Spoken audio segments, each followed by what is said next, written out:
Il y a comme un arrière-goût de poudre blanche qui plane toujours sur l'actualité au Bénin. C'est le moins qu'on puisse dire suite à la suspension du terminal à conteneurs de la Socotrac, filiale du groupe Cajaf Common de l'homme d'affaires Sébastien Ajavon. Selon la direction des douanes, la nouvelle mesure a un rapport avec l'affaire des 18 kg de cocaïne qui a récemment ébranlé le pays. Cette suspension de l'exploitation du terminal à conteneurs sonne plutôt comme un rebondissement dans une affaire qui, visiblement, n'a pas fini de tétaniser l'opinion nationale. Il s'agit surtout d'une mesure qui suscite assez d'interrogations lorsqu'on sait, d'une part, qu'elle a été prise après une décision de justice qui prononce la relace du PDG du groupe Cajaf Common et qu'aucun nouveau élément, d'autre part, n'a été signalé dans cette affaire. Des interrogations auxquelles nous allons essayer d'apporter des réponses avec nos débatteurs sur ce plateau. Mesdames, Messieurs, bonjour et merci de nous rejoindre dans votre émission 100% Bénin sur SICA. Voici tout de suite le premier acte, la revue des titres à la une des journaux. Kadjovi Ametonou, bonjour. Bonjour Emmanuel Crépi, bonjour également à nos amis téléspectateurs. Avec vous, nous allons parcourir la une de quelques quotidiens béninois qui nous sont parvenus ce jeudi. Merci donc à vous, Emmanuel Crépi. Ils ne sont pas nombreux ces quotidiens, mais ils sont revenus sur l'actualité. C'est Morphodis, c'est les 54 kg de cocaïne et également le retour du chef de l'État des Émirats Arabes Unis. Et on va y aller donc avec le quotidien Actu Express qui met en manchette dossier Morphodis. Le gouvernement Talon doit cesser d'humilier le Bénin à travers le monde. Et puis, affairisme, morosité économique, vague de suppression des emplois, famine, insécurité, la situation sociale au bord de l'implosion. Pour son audace au service du peuple béninois, le président du PLP, victime d'actes ignobles et de menaces. La nouvelle tribune, insécurité, menacé de mort, Léonce Roumbadi saisit la justice. Dernière découverte de cocaïne dans un conteneur. Le dispositif sécuritaire du port montre son efficacité. Et puis, affaire Morphodis, un scandale déplorable pour l'image du Bénin. La tribune de la capitale, réforme politique et institutionnelle sous l'ère de la rupture. Le référendum sur la probable révision de la Constitution, mise en veilleuse. L'audace info, scandale de la construction du nouveau siège de l'Assemblée nationale. Les députés impliqués doivent rendre gorge. Le potentiel. Sécurité aéroportuaire au Bénin, Morphodis, symbole de scandale public.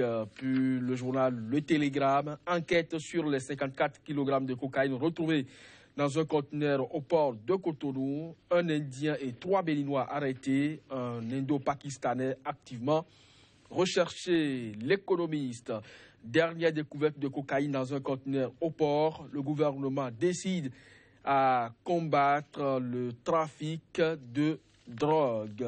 Matin libre, politique, Adjavon poussé à l'opposition. C'est une interrogation à la une de ce journal. Justice UNAMAB, Adjaka a toujours les cartes en main. Et puis santé, l'intersyndicale obtient satisfaction et lève sa motion de grève. Nouvelle expression. Projet de budget général de l'État, exercice 2017. L'Union fait la nation en phase avec son contenu. Repère média info. Malgré la baisse drastique des budgets des communes, le ministère de la Défense s'arroge plus de 68 milliards, soit 45% d'augmentation. Lit le tableau synoptique des crédits ouverts en 2017. Voix d'Afrique, budget de l'État, exercice 2017. L'Union fait la nation, fait des recommandations et propose, Emmanuel Crépi, rebondissement dans l'affaire de 18 kg de cocaïne, échec en vue pour la médiation de Nicéphore Soglo. Si entre-temps, il y avait eu également des marches dans ce sens. Et ce sera donc avec Voix d'Afrique que nous allons donc finir la une des journaux pour ce jeudi. Voilà donc pour la revue des titres à la une de quelques quotidiens béninois de ce jeudi. Merci Kodjovi Ameton d'avoir feuilleté pour nous ces quotidiens. On vous laisse partir le temps d'installer nos débatteurs que vous allez, chers téléspectateurs, découvrir juste après cette courte pause. Sika TV fait désormais escale dans chacun des pays africains. Escale numéro 1, le Bénin.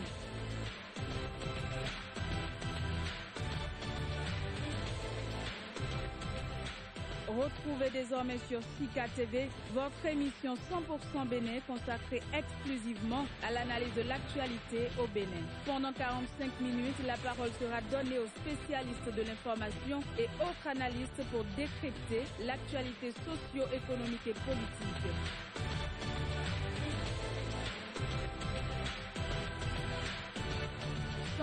Bénin, c'est du lundi au vendredi sur Sika, le vrai visage de l'actualité en Afrique.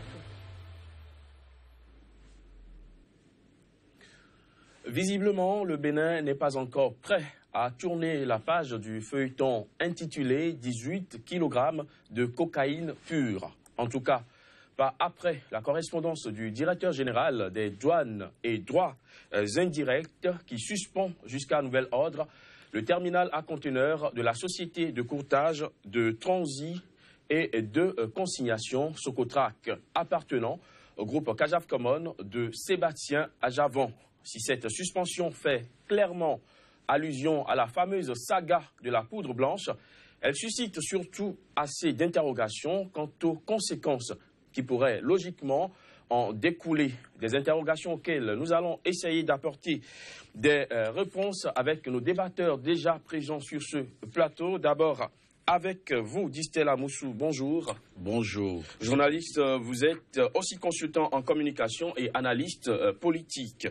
Également sur ce plateau, honoré Benjamin Naoum, bonjour. Bonjour à vous et bonjour aux amis téléspectateurs. Journaliste, vous êtes le rédacteur en chef de Radio Soleil FM au Bénin. Merci à vous d'avoir accepté d'être sur ce plateau de 100% Bénin. La Direction générale des douanes a suspendu jusqu'à nouvel ordre le bénéfice d'exploitation du terminal à conteneurs de la société Socotrac, filiale du groupe Cajaf Common.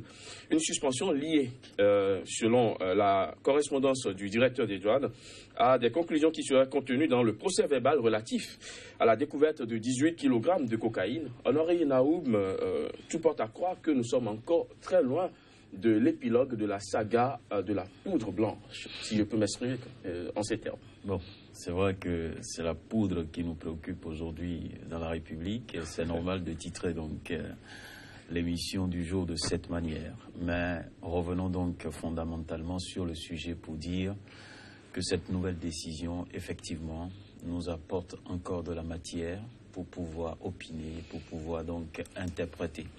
Parce que vous savez que dans une république bien organisée, chaque acte mérite d'être décrypté. Et c'est le rôle des médias. Et c'est bien d'y revenir. Mais moi, je voudrais dire tout de suite, par rapport à cette actualité, que on pouvait s'y prendre autrement. Parce que dans votre introduction, vous disiez tantôt qu'il n'y a pas eu de nouveaux éléments. La preuve, on sait qu'on a obtenu quelque chose, une information, comme quoi il y a eu de la poudre dans un conteneur du groupe Cajaf Common. Je pense que juste après cette découverte, si on prenait cette décision de suspension des activités du terminal à conteneurs de la société Socotrac, il n'y aurait pas de la confusion dans l'esprit des Béninois aujourd'hui. On a attendu. Il y a eu un procès.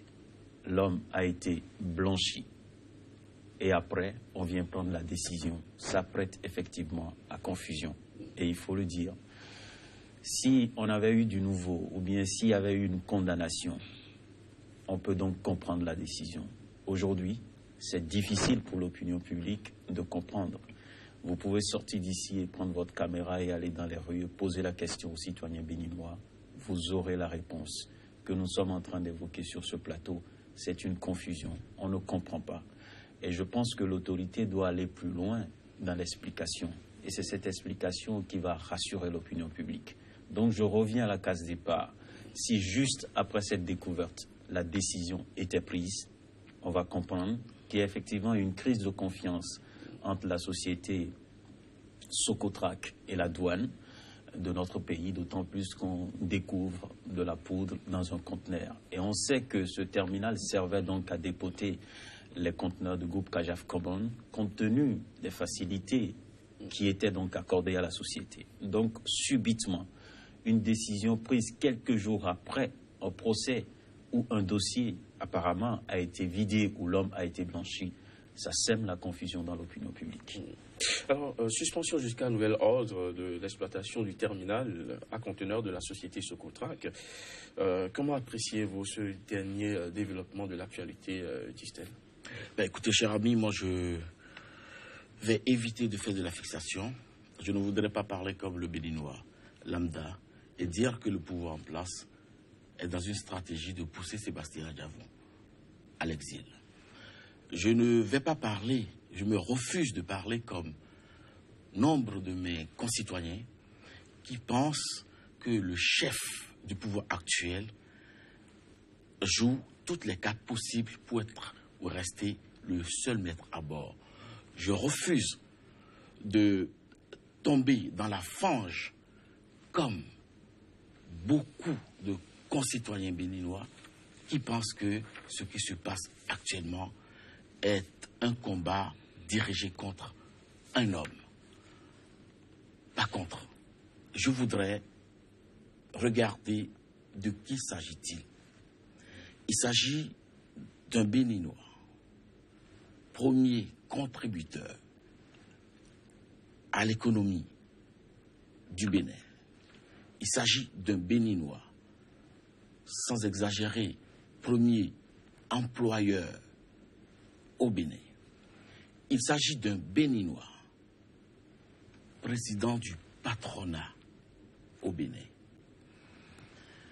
Je crois que le président Patrice Talon a les cartes en main. Et j'ai bon espoir, j'ai confiance qu'il pourra les jouer. Il pourra les jouer pour ôter à notre pays, l'image de notre pays, cette lecture floue que nous projetons, nous commençons à projeter au niveau du Conseil des Nations. Je crois que le travail se fera. Le travail se fera d'autant plus que les Béninois, en confiant les rênes de ce pays à un digne fils, je veux nommer Patrice Talon, ils sont convaincus qu'il ne va pas corner notre image. Deuxième point, je ne comprends pas à quelle catégorie d'analyse économique pourrais-je inclure cette démarche du pouvoir actuel. Je manque d'arguments et d'argumentaires pour lire ces options politiques, économiques. Nous avons doublé, triplé notre budget prévisionnel. Nous avons besoin de ressources par tous les moyens. Nous ne produisons rien, presque rien dans le pays. Nous avons une économie basée essentiellement sur la fiscalité. Et lors de rassembler les ressources pour constituer une assiette économique solide, nous commençons par donner des coûts aux contributeurs. Alors, je reste perplexe. Je n'ai pas d'argument pour analyser. C'est cela que le pouvoir en place a le devoir, l'obligation d'expliquer aux Béninois quelle est cette option, quelle est son option, quel est son choix économique pour qu'on en fasse la lecture. Justement, ce que les Béninois veulent savoir aujourd'hui, c'est est-ce que le gouvernement, je veux dire la douane, a le droit, la prérogative d'arracher cette facilité. Est-ce que les conditions sont réunies pour que cela puisse arriver? Je crois que la douane est dans ses attributions. La douane est dans ses droits, parce que c'est la douane qui a conféré cette facilité à l'opérateur économique parce qu'il faut contextualiser ça, dans le cadre de l'appui aux opérateurs économiques nationaux. Parce qu'en fait, c'est de cela qu'il s'agit. Il s'agit de pouvoir stimuler, de pouvoir créer le cadre ou des cadres appropriés aux investissements locaux, aux partenaires économiques locaux, pour qu'ils puissent se sentir à l'aise en investissant chez eux. Alors la douane, pour moi, n'avait pas fauté en créant ce cadre-là, qu'on pourrait appeler un cadre de faveur, mais qui, pour moi, est un cadre d'accompagnement. Lorsqu'on constate l'apport de cet opérateur économique à l'assiette nationale. Si aujourd'hui, la douane, pour des raisons qui lui sont propres, décide de retirer cette faveur, je n'en ferai pas une polémique. Mais comme je le dis, il faudrait qu'on nous l'explique. Et pour rejoindre mon confrère Naoum, la lecture n'est pas claire, le tableau est complètement flou. Parce qu'en fait, le tribunal, avant donc de prendre sa décision, le ministère public avait requis 10 ans d'emprisonnement ferme contre l'homme d'affaires et sa suite. Ça n'a pas prospéré. Mais lorsque la décision a été prise, l'homme d'affaires a été blanchi. Le ministère public a interjecté appel de la décision du tribunal. Ça veut dire que le parquet reste convaincu qu'il y a un problème qui n'a pas été bien lu par le tribunal. Honoré Naoum, est-ce qu'à votre niveau également le tableau semble flou? Totalement flou. Et je m'explique. Vous savez, quand vous prenez la société Socotrac et que vous allez au début de cette affaire de découverte de produits prohibés dans un conteneur, a priori, on ne peut pas donc tout de suite pointer du doigt la société Socotrac. La société Socotrac, ou je dirais beaucoup plus, le terminal à conteneurs, c'est au niveau installé sur les infrastructures, les installations du groupe Kajaf Common. Les conteneurs, ou bien le conteneur qui contenait de la drogue, était à quel niveau? Était au port autonome de Cotonou. Vous savez, si la découverte était faite sur le terminal à conteneurs, aujourd'hui, on ne serait pas là en train de parler d'un flou artistique orchestré. Pas du tout. Mais la découverte a été faite au port. Cela veut dire que, a priori, la société Socotrac, avec son terminal, n'avait pas de problème. On ne peut pas parler de crise de confiance entre la douane et la société Socotrac par rapport au terminal. Parce que la découverte, j'insiste là-dessus, n'a pas été faite sur le terminal. Donc, a priori, il n'y a pas de souci. C'est pourquoi il est difficile pour le Béninois de comprendre l'évolution de cette affaire. Et là où c'est plus compliqué, c'est que dans ce communiqué ou bien dans cette note qui a été prise, la correspondance, on fait allusion à un procès verbal. Un procès verbal suite à un constat qu'on met à côté d'une décision de justice, je ne sais pas là où se trouve l'importance. L'importance pour moi, c'est la décision de justice. C'est ce qui a été pris comme acte. Mais la douane préfère revenir sur un procès verbal, sur une découverte, alors que le dossier était déjà vidé au niveau du tribunal.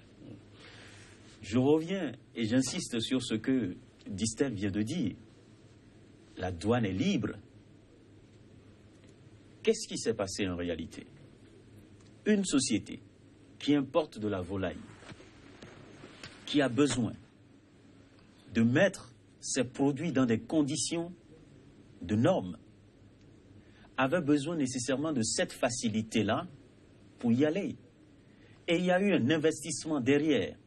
Donc les conteneurs arrivent, on les amène directement sur le terminal à conteneurs de la société Socotrac et on les branche pour que les produits soient conservés dans des conditions normales. Donc c'est dans ce cadre que cette facilité a été accordée. Alors, conséquence directe de cette nouvelle mesure, c'est que le produit transporté par le groupe Kajaf Common pourrait mettre plus de temps à être dépoté, puisque ça ne sera plus fait sur son terminal, ce serait au port. Et quand on connaît la nature sensible des produits commercialisés par le groupe, la viande, le poisson et consorts, est-ce qu'il n'y a pas à craindre des pertes pour l'entreprise? Est-ce que le temps ne risque pas d'être un mauvais allié désormais? C'est ce que je disais tantôt. C'est un constat qui est la base du contrat qui a été signé. C'est un constat. C'est compte tenu des difficultés que l'opérateur économique a pris cette formule, a décidé d'investir pour avoir un terminal à conteneurs. Donc si on retourne à la case départ, c'est qu'on note tout naturellement le retour des difficultés. Parce que quelles sont les conditions qui ont été prises au port autonome de Cotonou? Est-ce qu'on a les moyens aujourd'hui de brancher tous les conteneurs dès que les navires déchargent? Je pense que l'administration douanière devrait prendre d'abord ses précautions. Si on envoie aujourd'hui 1000 conteneurs au Bénin, on nous informe tout simplement que le port a la capacité de les mettre dans des conditions requises. Si c'est établi, il n'y a pas de souci. Mais moi, je vais au-delà de ce que vous êtes en train de dire. Je ne pense pas tout de suite à la nature ou bien à la conservation de ces produits. Je vais au-delà en termes de sécurité. Parce que le problème qui se pose aujourd'hui, c'est quoi? Si on dépote les conteneurs au port, ça veut dire qu'on a sauté les plombs. Quand on finit de sauter les plombs, quelles sont les mesures de sécurité pour que demain on ne nous dise pas qu'après, on découvre maintenant à la maison, quand je dis maison, sur les installations de la société, de la poudre. Ou bien en chemin, on vient découvrir de la poudre. En fait, c'est le volet qu'il faut prendre en compte. Et je pense qu'aujourd'hui, l'opérateur économique, Sébastien Jamé-Adjavon, est obligé de prendre ses responsabilités. Et quand je dis responsabilité, c'est au niveau supérieur. C'est-à-dire? Cela veut dire quoi? Il faut mettre tout un mécanisme en place pour assurer la sécurité. Parce que le problème, le constat a été fait. Ces conteneurs ont été violés au port et on n'a pas pu aujourd'hui apporter la preuve sur l'élément qui allait sauter les plombs, sur celui qui a déposé, et j'insiste sur ce plateau sur un fait. Le MCA, le Millennium Challenge Corporation, nous a accompagnés à installer des infrastructures de surveillance au port. Je ne sais pas ce que c'est devenu. Et c'est pourquoi, comme je constate la défaillance à ce niveau-là, je dis l'opérateur économique est obligé de mettre en place une équipe de surveillance de ces conteneurs. Dès qu'on dépote un conteneur au port, c'est que la surveillance doit être de haut niveau pour permettre à ce que nous puissions dormir tranquille. Parce que depuis quelques jours, depuis quelques semaines, le Béninois ne dort plus tranquille dans ce pays. Et c'est bien dommage, c'est bien triste, mais je pense que c'est une situation préoccupante. Disent-elles, l'opérateur économique doit prendre ses responsabilités et derrière, c'est beaucoup de conséquences pour Kajaf Common désormais. Non, ben écoutez, en matière de sécurisation du port, Sébastien Adjavon n'a pas les manettes. Il est usager du port. Oui. Je crois que je vais continuer à refuser de descendre dans la fange pour dire que le pouvoir en place est en train de tout mettre en œuvre pour asphyxier un digne fils de ce pays qui est un opérateur économique et qui a une activité et qui emploie nombre de concitoyens. Je refuse. Je refuse de le croire. Parce qu'en réalité, si on fait l'option de dépoter les conteneurs de volailles au port, c'est une mesure pour asphyxier le groupe Kajaf Common. Il n'y aura pas de détour. Il n'y aura pas de palliatif. Parce que l'État béninois aujourd'hui n'est pas à même de fournir les conditions maximales de sécurité et de surveillance. Qu'est-ce que vous en savez? Et de conservation. Mais écoutez, nous allons tous au port. Même par rapport à vos véhicules que vous achetez à Genève, je ne sais où, vous le ramenez au port de Cotonou, ben c'est éventré. Il n'y a plus de phare, il n'y a plus rien. Les pauses radio sont emportées au vu de tout le monde. C'est là, c'est patent. Non. Soyons sérieux. Je crois que nous devons réfléchir et je continue de croire que le président Patrice Talon a les manettes et pourra jouer sa carte. Parce qu'en fait, le tableau est d'autant plus flou que lors de sa toute première sortie, sa conférence de presse, lorsque la question de l'importation des produits congelés lui a été posée, j'ai vu avec finesse, avec quelle intelligence il a répondu à cette question et j'ai eu un sourire. C'est depuis ce jour que j'ai vu le plan s'élever. Je crois, le plan, je dis que je refuse de parler comme mes concitoyens, je refuse de descendre dans la gadoue pour dire que c'est un plan pour asphyxier un opérateur économique. Alors, l'autre conséquence... J'en aurai fini lorsque je vous aurai dit qu'en réalité, il s'agit de Béninois qui auront désormais leurs ressources, leurs revenus en l'air. Parce que si on ferme le terminal de Kadiaf-Komone, c'est des Béninois qui sont employés là. Ils vont perdre le job. On va rajouter au problème de chômage dans le pays. Nous proposons quelle solution? Un ami expatrié me disait hier, mais comment se fait-il que dans votre pays, vous vous livrez la guerre des terminaux? Je dis, de quoi tu parles? Il me dit, mais qui venait d'apprendre que le chef de l'État aurait fait suspendre ou fermer et le terminal de Sébastien Diavon et que pendant ce temps, son terminal à lui est en train d'absorber les conteneurs. Je dis non, il ne faut pas avoir cette lecture de mon pays. J'ai revendiqué. Mais quelle autre lecture j'ai à lui proposer?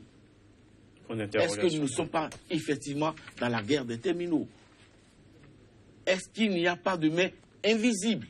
Mais ça, tout le monde l'avait dit. Parce qu'en réalité, le chef de l'État, le pouvoir, le gouvernement de mon pays ne doit pas jouer sur un tableau flou au risque d'être taxé de manipulation par un groupe d'opérateurs économiques ou d'individus concurrents de Sébastien Diavon ou du groupe Kadiaf-Komone. Il faudrait que les autorités de ce pays montent au créneau, tout au moins les autorités de la douane, pour clarifier ces décisions-là et nous dire quelles sont les conditions désormais que la douane béninoise met en place pour sécuriser les marchandises du groupe Kadiaf-Komone. Alors, l'autre conséquence, et vous l'avez souligné tout de suite, à travers cette mesure, ce sont des emplois créés, Honoré Benjamin Naoum, depuis 2011 sur le terminal sous Cotrac, qui sont menacés avec la morosité économique actuelle, la psychose dans les ménages. Voilà encore d'autres difficultés qui sont à l'horizon. Si je me réfère une fois encore à cette correspondance, il est bien mentionné que c'est d'une décision de suspension jusqu'à nouvel ordre. Oui, mais il y a des décisions en suspension depuis quelques mois. Je ne refuse pas. Je voudrais espérer, comme disent-elles sur ce plateau, que la douane va revoir rapidement sa position et va chercher donc à éclairer l'opinion publique sur la décision et que les choses vont rentrer dans l'ordre dans les jours et semaines à venir. C'est important parce que vous parliez tantôt d'emploi. Je suis d'accord avec vous, ce sont des Béninois qui ont été recrutés. Ce sont des Béninois qui travaillent sur ce terminal à conteneurs. Si le terminal ne fonctionne pas, ces Béninois vont aller d'abord chez eux. Et ça, ce sont des difficultés économiques. Vous allez au-delà. Il y a de l'investissement. Quand on dit investissement, ce n'est pas en termes de millions, mais en termes de milliards pour acheter les équipements. Bien sûr. Mais la suspension du terminal provoque quoi? L'arrêt des équipements. Et quand vous prenez bien le dispositif économique, quand vous prenez bien la chaîne de production à tous les niveaux, dès que vos équipements sont à l'arrêt, c'est que c'est difficile à entretenir. Donc ça veut dire qu'on aura un impact sur l'investissement qui a été donc fait dans ce domaine-là. Donc quand vous prenez tout cet ensemble, ce n'est pas honorable pour le pays. Ce n'est pas bien pour notre pays. Parce qu'effectivement, moi j'ai toujours en mémoire une expression du chef de l'État. Nous avons tout pour réussir au Bénin. Donc quand on dit ça, c'est qu'il faut compter sur des opérateurs économiques de notre pays. Et le président de la République aujourd'hui en était un. Donc, fondamentalement parlant, nous avons besoin de tout le monde. Nous avons la capacité. Et moi, je ne suis pas dans la logique d'arpenter les mêmes couloirs. Parce que depuis quelques jours, on voit par exemple le chef de l'État en train d'arpenter les mêmes couloirs que les autres chefs d'État. Aller voir les bailleurs, les partenaires au développement, aller au niveau de l'Arabie Saoudite et autres. Tous ces chemins ont été parcourus par le Bénin. Mais nous n'avons pas atteint encore la prospérité. Et le chef de l'État nous a dit qu'on va focaliser l'attention sur l'intérieur pour développer notre pays. Moi, je l'attends à ce niveau et c'est pourquoi je dis chaque institution doit jouer son rôle plutôt. Et vous savez, la douane de notre pays doit savoir qu'au moment opportun, elle doit répondre de ses actes. Et toutes les administrations sous la rupture doivent répondre de leurs actes. Donc, moi, ce qui me concerne, nous devrions tout simplement espérer. Parce que moi, je ne suis pas à la douane, je ne sais pas ce qui se fait, comment on réfléchit, mais ce qui est important, nous voyons des conséquences pour l'économie de notre pays. Parce que si demain on constate des pourritures au niveau des produits importés, c'est vrai que quand vous prenez les opérateurs économiques de ce niveau-là, il y a l'assurance qui entre en ligne de compte, où les gens se protègent. Mais est-ce qu'on a besoin de faire tout ça? Moi, je réclame un peu plus de finesse. J'ai l'impression qu'autour de cette décision, on a manqué un peu de finesse. Et c'est ça qui devrait normalement se faire pour que nous soyons rassurés. Parce que si nous ne sommes pas rassurés, c'est un problème. Vous savez, à la découverte donc de ce produit, mais dès que le monsieur a été donc en garde à vue pour des jours, mais à la veille, il y a eu déjà des ouvertures parce qu'il y a des structures qui étaient fermées par le groupe Common au moment où il y avait une difficulté avec l'ancien pouvoir. Mais ces employés au niveau de ces sociétés ont repris d'activité quelques jours après. On dit, bon, on a arrêté votre patron. Je vous dis que c'était la débandade. Oui, ils se sont posé la question de savoir, mais on était en chômage technique depuis des années et on nous relance tout de suite. Et voilà, on arrête encore notre... Donc, vous voyez l'état d'esprit des Béninois, l'état d'esprit des travailleurs. Et compte tenu de notre difficulté économique, prenez un employé dans ce pays, il y a des dizaines de personnes derrière. Donc, c'est un problème. Ce que nous avons aujourd'hui, ce que nous constatons, n'honore pas le Bénin. Et moi, je tiens aussi à l'image de notre pays. Il faut y penser à chaque instant. Et je réclame un peu plus de finesse. Dit-elle, paradoxe, tout ceci arrive dans un contexte où les recettes douanières sont en chute libre. Et cela arrive à l'un des meilleurs contributeurs à l'économie béninoise. C'est ce que je disais tantôt à l'entame de cette émission. Il faudrait que les responsables économiques de notre pays, le ministre des Finances et ses collaborateurs, ou même la classe politique béninoise, montent au créneau pour nous orienter par rapport au choix économique de notre pays. Parce que moi, je ne suis pas spécialiste de la question, mais avec les rudiments que j'ai, je me demande à quel niveau classifier l'économie de mon pays. Je n'arrive pas à en avoir une lecture nette. Nous sommes dans quelle tranche politique économique? Je ne sais pas, je n'en sais rien. Parce que nous assistons à une accumulation de gré à gré, c'est-à-dire que le gré à gré est devenu une formule bâtarde chez nous. On se lève un matin, on passe des marchés publics. De cette façon-là, je n'ai rien contre. Mais je voudrais savoir, cela s'inscrit dans quelle politique économique? Parce que les étudiants sur le campus d'Abomey-Calavi ou ailleurs, ils ont besoin d'éléments. les hommes politiques, les nationaux ont besoin d'éléments. Les expatriés, les étrangers qui viennent et qui ont le désir de venir investir chez nous ont besoin d'éléments pour savoir quelle est notre ligne économique dans le pays. Parce que c'est ahurissant. Nous avons une économie essentiellement basée sur la fiscalité. Au même moment, nous déclenchons une guerre sans merci contre le premier contributeur à notre assiette économique. Il n'y a pas encore de guerre déclarée, disent-ils. Oh là là. Bon, peut-être que je vais vite en besogne ou trop vite en besogne, mais je fais une lecture du factuel. Le monsieur, on a retrouvé de façon abracadabrante, comme je le dis, de la poudre dans son conteneur. Il a été à garde à vue, il est passé au tribunal, il est sorti, on ferme son terminal. C'en est-il pas de trop? Je ne prends pas la défense d'un Béninois, je ne prends pas la défense d'un opérateur économique, mais je prends la défense du Bénin. Parce qu'en réalité, il ne faudrait pas que notre pays se retrouve dans un statut de volcan dont les laves incandescentes avalent ses propres fils. C'est les Béninois qui doivent construire ce pays. Et le président Talon en est conscient. Il a dit, nous avons tout pour réussir dans ce pays. C'est pour cela que je continue de croire. Alors, comme vous, beaucoup de Béninois continuent de se poser des questions. S'il y a une chose que les Béninois essaient toujours de comprendre, c'est bien entendu ce qui peut justifier le fait qu'on retire une telle facilité à un allié politique de taille que la justice a déclaré non coupable dans une affaire qui est brandie. Honoré.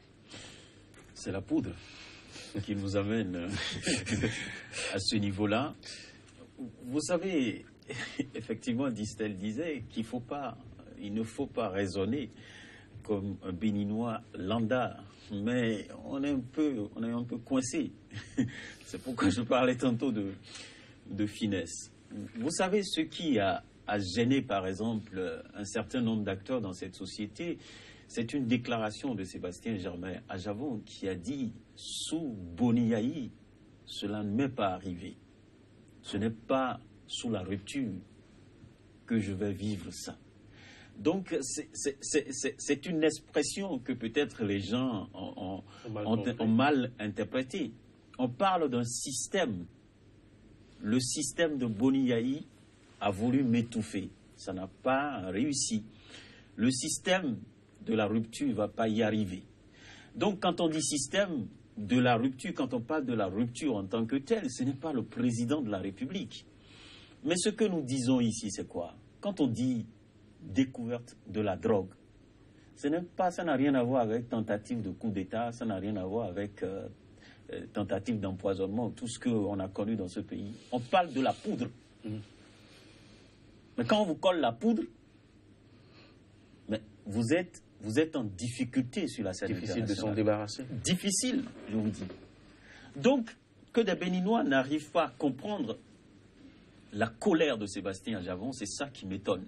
Je dis bien, on parle de poudre. On parle de la drogue. Soyons sérieux quand même. Je ne sais pas si vous imaginez que quelqu'un rentre dans ce studio et vous dit « Crépi, on vient de découvrir la drogue dans votre voiture. » Mais vous savez ce que ça fait dans l'organisme. Et je pense que tous les Béninois devraient comprendre l'état d'esprit de Sébastien Ajavon. Quand il parle, quand il est coléreux aujourd'hui, quand il est amer. Et on doit aller au-delà pour dire, mais quand on a voulu humilier dans ce pays Patrice Talon, qu'est-ce qu'il n'a pas fait pour se défendre? Donc qu'on comprenne tout ce que Sébastien Ajavon fait aujourd'hui pour montrer peut-être à l'opinion publique sa sainteté dans ce dossier. Donc c'est important. Difficultés économiques, nous sommes là-dedans. Les problèmes d'emploi, qui seront les emplois qui seront suspendus, nous sommes là-dedans. Ça ne permet pas au Bénin d'avancer. Et Distel l'a bien dit, on a l'obligation de compter sur les opérateurs économiques nationaux pour aller de l'avant. Si on passe à côté, c'est qu'on passe à côté de nos rêves. Parce que quelqu'un nous a dit que 5 ans après, on va vivre au Bénin, on va vivre le rêve, un modèle de réussite. Mais ce modèle de réussite va évoluer comment?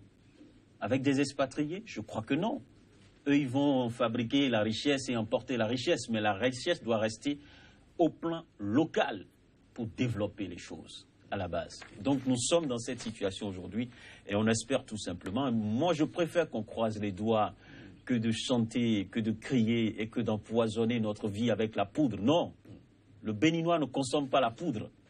Il y a certains Béninois qui vont acheter peut-être le champ vendien à côté ou dans certains quartiers de Cotonou, mais nous ne connaissons pas la poudre. Que la poudre ne nous empoisonne pas la vie. En tout cas, la poudre qu'on connaît, c'est la farine de maïs. Distel Amoussou, du coup, avec ce dernier développement du feuilleton de la poudre, est-ce que le projet de l'ancien président Nicéphore Soglo de réconcilier l'homme d'affaires avec le système en place n'a pas du plomb dans l'aile? Écoutez, moi je reste positif, hein. Je reste positif et optimiste. Mais ce que le président Sébastien Diavon doit savoir, et ses amis avec lui, c'est que chaque pouvoir donne naissance à ses nouveaux riches. Et sur ce terrain, il y a forcément d'anciens riches qui y laissent des plumes. Il faudrait qu'il en tienne compte. Et je voudrais souhaiter qu'entre les deux hommes, Patrice Talon, le président Patrice Talon et Sébastien Diavon, monsieur Sébastien Diavon, je voudrais dire, et pourtant, lorsque j'écoute le patronyme, lorsque je regarde d'où ils viennent au plan géographique dans ce pays, mais c'est des frères. Et je voudrais croire qu'ils vont rester frères. Je voudrais croire qu'ils vont rester unis. Je voudrais croire qu'ils vont nous faire vivre le rêve de l'espoir construit par les Béninois pour les Béninois. Moi, je ne suis pas politicien, je ne veux pas observer Patrice Talon comme un politicien. Il n'en est pas un. Sébastien Diavon n'est pas un politicien. C'est des gens qui se sont retrouvés incidemment sur le terrain politique. Par la force des choses. Et Dieu a donné le pouvoir à Patrice Talon. Mais regardez-le, c'est un élément, c'est un homme de cœur. Et je continue de croire que Patrice Talon a les cartes en main pour régler ce problème de poudre, et ceci définitivement. J'ai bon espoir. J'ai bon espoir. Non, l'espoir est permis. Mon problème, ce n'est pas la réconciliation de Patrice Talon. Je ne sais même pas si encore il y a guéguerre ou tout ça entre les deux personnalités. Et ce n'est pas mon problème. Moi, mon problème en tant que citoyen, je voudrais qu'on gomme très très rapidement cette affaire de poudre. Le Bénin n'en a pas besoin. Je vous assure que le Bénin n'en a pas besoin. Parce que si on continue comme ça à communiquer, à faire des histoires autour de la poudre, je vous assure, le Bénin sera vu autrement. Et ça ne nous permettra pas d'avancer. Dans un pays où on chante la poudre, je vous assure, on n'apporte rien au développement. Vous pouvez faire tous les efforts possibles. Mais si on n'a pas confiance en vos opérateurs économiques, vous êtes morts. Et le Bénin, après avoir traversé une difficulté 10 ans, où nous tous, nous avons constaté des failles, et on dit, bon, maintenant, l'espoir est permis pendant 5 ans, et qu'on commence à saupoudrer tout dans ce pays, de cette manière-là, ça me pose un problème. Moi, en tant que citoyen, moi, je vous assure qu'on trouve les moyens. Parce qu'on dit qu'on vient encore de découvrir 55. On ne connaît pas encore l'auteur, on est en train de chercher. Qu'on cherche rapidement et qu'on mette... Il y a des Indo-Pakistanais, il y a 3 Béninois. Attendez, tout ce que moi je veux savoir, c'est quoi? Qu'on arrête avec ça. Je dis affaire de poudre. Si ici il y a des gens qui ont la poudre chez eux, ils n'ont qu'à sortir les poudres. Non, sincèrement parlant, on rit, mais ce que je dis, ça fait mal quand même. De savoir que mon pays, depuis quelques jours, c'est la poudre qui nous préoccupe au Bénin. Non, soyons sincères. Et attention, on doit construire des puits, on ne parle pas de baby on doit construire des écoles, on doit faciliter la tâche aux opérateurs économiques. Parce qu'il y a un problème au Nigeria. On ne regarde pas tout ça et on chante la poudre. Moi, je ne chanterai pas la poudre. Je dis, je vous en prie, arrêtons avec ça. Et que chaque acteur de cette société arrive quand même à prendre ses responsabilités et qu'on travaille pour la construction du pays et non pas parler de poudre. Je vous en prie.